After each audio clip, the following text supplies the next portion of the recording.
Do you think AI is thinking? Do you think it truly understands your questions? Watch the whole video to see how you think about AI. You know, we interact with AI all the time, right?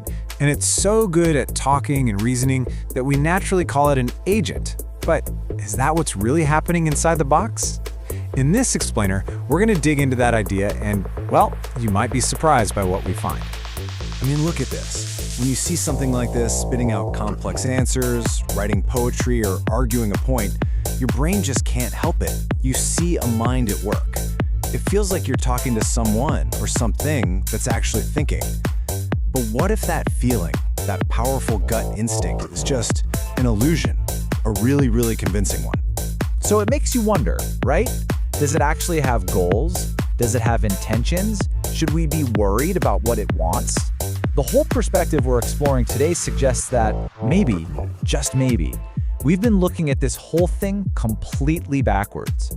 That the agent we see is the wrong way to think about it entirely. All right, Section 1, the allure of the agent. Let's start by figuring out why this illusion is so dang powerful. What makes us see a mind where there might not be one? Well, it's pretty simple, really. The performance is just so convincing.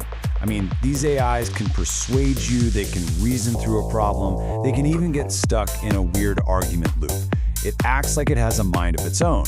And when we see something that behaves that intelligently, our brains are hardwired to think there's, well, an intelligence behind it, an agent pulling the strings.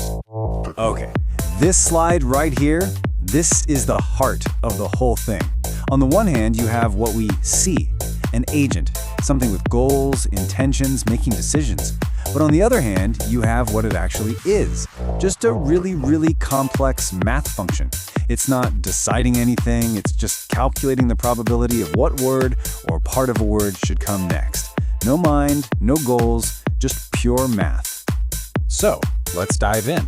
Section 2, below the surface, it's just math. We're going to pop the hood and see how this whole math function thing really works. Let's peel back that illusion. All right, this is super important.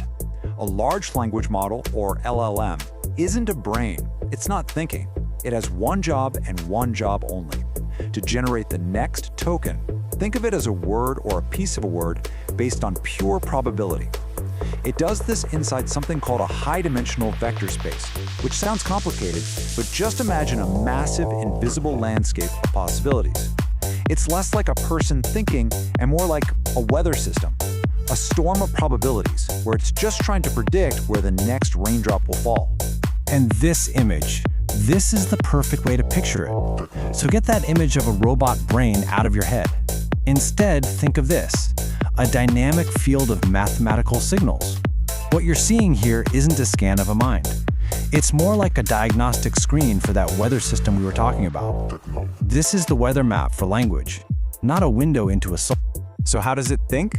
Well, it's not one big thought. It's a chain reaction, really. Step 1, you give it a prompt. That prompt is like dropping a pin on that giant weather map. Step 2, the model calculates the most likely path from that pin, kind of like how water would find the easiest way to flow downhill. Step 3, it picks the very next token, the next word, based on that path. And finally, step 4, it just keeps repeating that process token by token. This whole unfolding path is what the experts call an inference trajectory.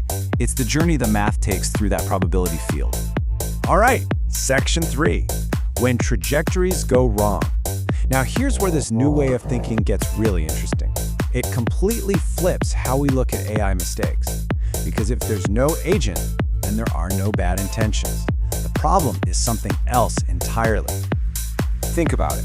When an AI messes up, when it hallucinates something that's not true, or gets stuck in a loop, we tend to blame the content. We think, oh, it got a fact wrong, or that's a biased statement. But the failures we see aren't actually content errors. They're trajectory failures. The path it was following through that probability field just went off the rails. It became unstable. It's like a tiny gust of wind in our weather system suddenly spiraling into a hurricane of nonsense. The problem wasn't a bad thought. It was bad physics. The math just broke down. And we see this all the time. Reasoning drift? That's just the trajectory getting lost during the super long chat. Self-reinforcing loops? That's the path getting stuck in a rut, just going around and around.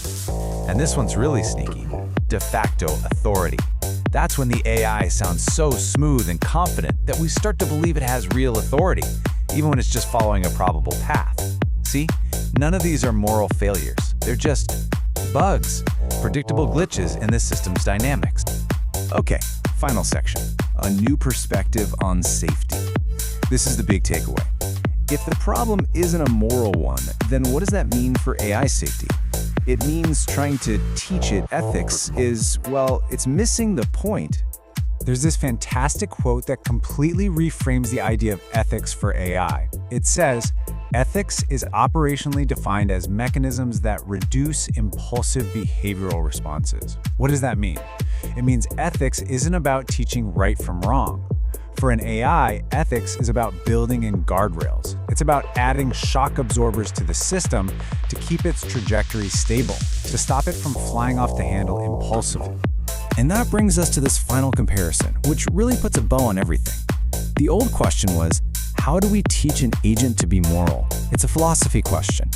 But the new question, the real question, is how do we ensure the stability of a dynamical system? See the difference? We need to stop thinking like philosophers and start thinking like engineers. The challenge isn't teaching a student, it's building a stable bridge. So if AI isn't really an agent, but more like a force of nature that we've just unleashed, what does that mean? How should we build the structures to contain it? We've created something that feels like a mind, but it acts more like gravity or electromagnetism, a complex field of probabilities. And if you think about it that way, it changes everything. We're not raising a child here, we're building a nuclear reactor. We're trying to harness a fundamental force. And figuring out how to do that safely, well, that's the real challenge ahead.